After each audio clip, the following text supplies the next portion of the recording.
Hi guys, my name is Malcolm Alcoholic. Hello, Malcolm. Then I'll wrap up the steps.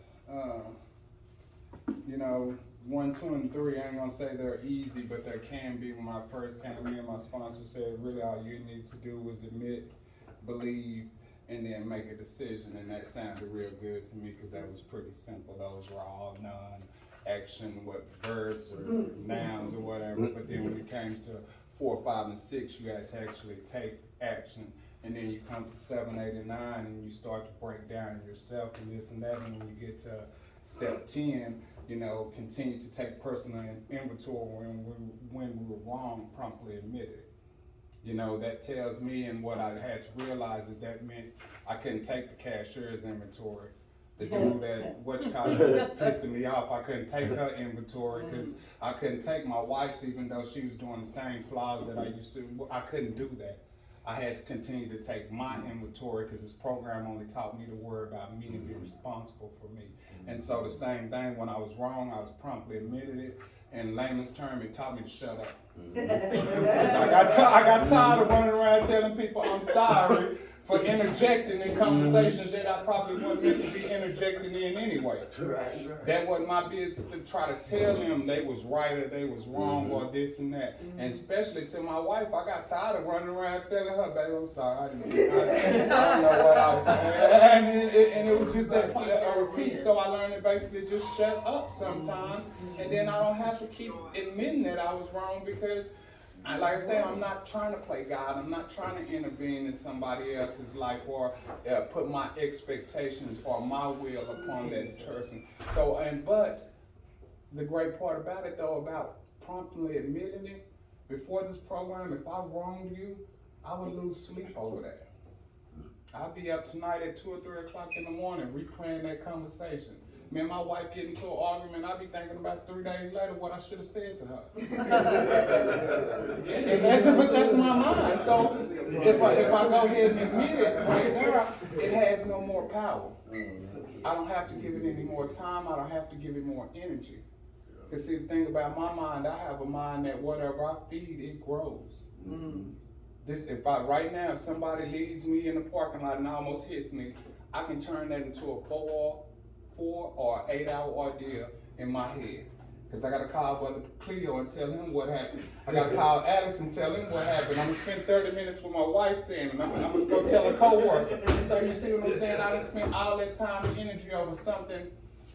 That person could have been in a way better situation than me. So that step 10 is pretty easy, but it's also freeing too, as it is. And then you go to step 11. Step 11. Start through prayer and meditation to improve our conscious contact with God as we understand Him, praying only for knowledge, for His will for us, and the power to carry that out. Now, step 11 is where I quieted the voices. Because I had an alcoholic mind that was always telling me, I gotta do, I gotta this, I gotta that, I gotta. And the truth is, I really don't, because something happened to me, all those things I need to do tomorrow, they'll either become somebody else's responsibility or they won't get done. But if I'm not taking care of myself, you know, my mind, I heard it in the program referred to like this. If I don't pray and I don't meditate, my mind will be waiting for me at 6 o'clock in the morning on the bed, talking about, hey, get up, we need to talk. You know, when you did this, man, I ain't even had my coffee yet. My mind don't care. I ain't brushed my teeth. I ain't took a shower. My mind don't care. It be waiting for me. So I gotta pray. And then I also meditate to silence those voices, because in meditation, I let all those voices go. All those crazy alcoholic thoughts that I think, I can let those go in meditation and create it as what it is. It's a fleeting thought. It's my first thought. I can never control that. My second thought, I better be able to control. And then my first action, I better be able to control. Also, it says praying only for for conscious contact with God. As it was mentioned in here, I had an unconscious contact with God. Because when they was shooting blood in my arm, God, please let this be the right blood. When I was driving home drunk, God, please let me get home. And that was still without a hesitation, unconsciously. My mind knew exactly where to go to get me out of that situation or to proceed. When I was laying on that floor by that toilet plenty of nights, unconsciously, God, if you let me make it. but what I do as soon as I make it, I stop. I get right back to that bottom. As soon as I feel just almost a little, but that's my alcoholic mind because it's trying to kill me. And unless I'm working this program and these steps, it's gonna always be trying to kill me. My mind is still telling me at 6.5 years sober, a drink will be nice. Yeah. But I better tell my mind something. You remember that trip to rehab? You remember laying up in that hospital? You remember the way you was I better play that tape. And so that's where, having a conscious contact with now, I just wake up and thank God that I'm alive. Yeah. Man, that the birds, the bees, everything that's in God's world that is supposed to be designed to do what God designed it to do, I'm trying to thank Him for. Say that. Because it's not about me. I don't make this world. I'm really, in our reality, in this big world we live in, I am a piece of dust. It's only through rooms like this that I can make a difference. Out there, maybe not. Okay, and then so once again, praying for only the knowledge for His will. It don't say I gotta pray for that new car. It don't say I gotta pray for this, pray for her, pray for them, pray for my enemies. It don't say I gotta do nothing but pray for the knowledge for His will.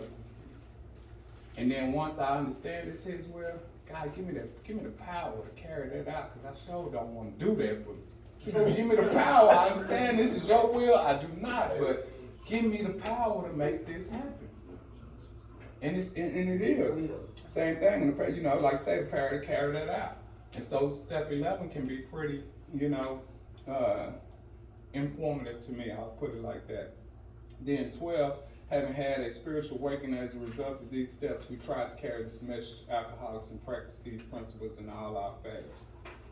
After having, and this is the key in this one, after having a spiritual awakening as a result of these steps. That means all the steps. After having a spiritual awakening. I heard somebody say it's like this. I refer to it as a Kia. I get those boxes from IKEA and they got instructions in there and they got all these screws, and I look at my wife and I tell her I know what I'm doing. At the end of it, I either got to take it apart and redo it, because I can put something on backwards to one little thing and I can put it on backwards, or I got screws left. And it's wobbly in 2 minutes. Now I got to bolt it to the wall. I got to do something else that ain't even called for an instruction just because I didn't follow the instructions.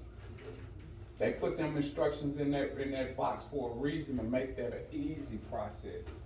But my alcoholic mind tells me, I got it, I can do it, I don't need. But this program cannot be worked like that IKEA thing. 1, 2, 3, all have to work 4, 5, and 6. 4, 5, and 6, all have to complement 7, 8, 9. 9, same thing, 9, 10, 11, 12, they all complement each other.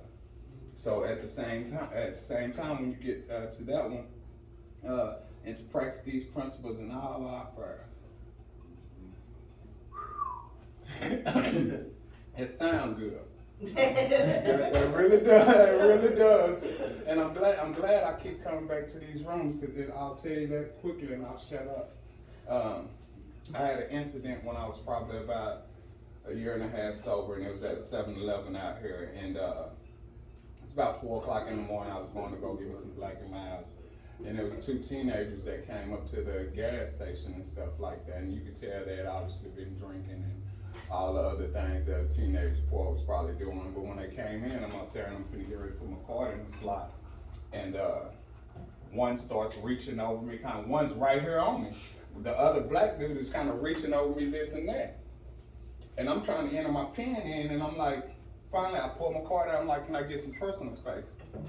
And them little young hotheads, they start talking.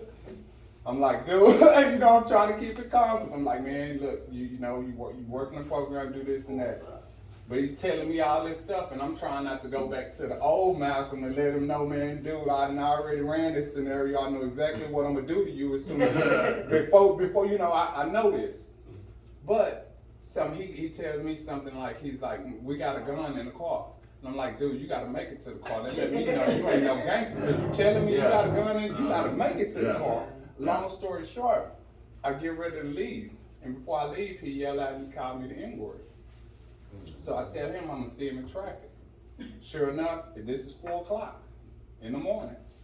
I don't go to sleep. I go home. I'm still upset. I'm mad.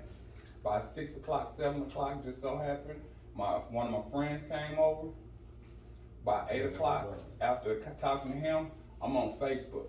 Cause I now already woke my son up. I didn't put 2 and 2 together, 28. He had a jersey on. My son might know that last name. Come to find out, my son plays football with his little brother on the J. So I'm gonna see him. I'm a good possibility. I'm gonna see him this Thursday. I go right on Facebook at 8 o'clock in the morning.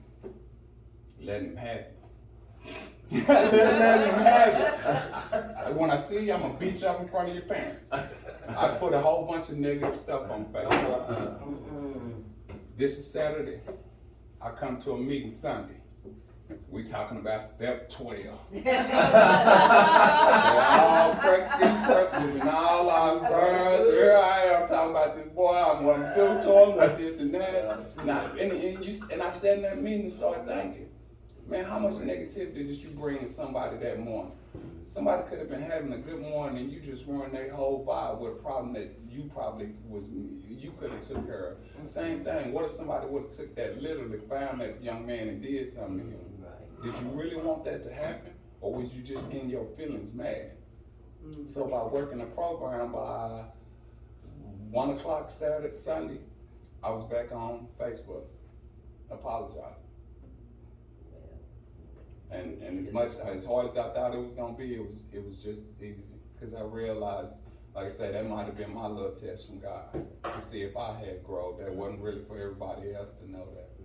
That was just supposed to, but that was that little bit of ego and some of the other things we don't let go until we keep coming back to these rooms and get information like we're sure till we ask others and you realize what the mistakes you made. So I hope that made sense, to you guys about the steps 1 through 12. And so now if anybody has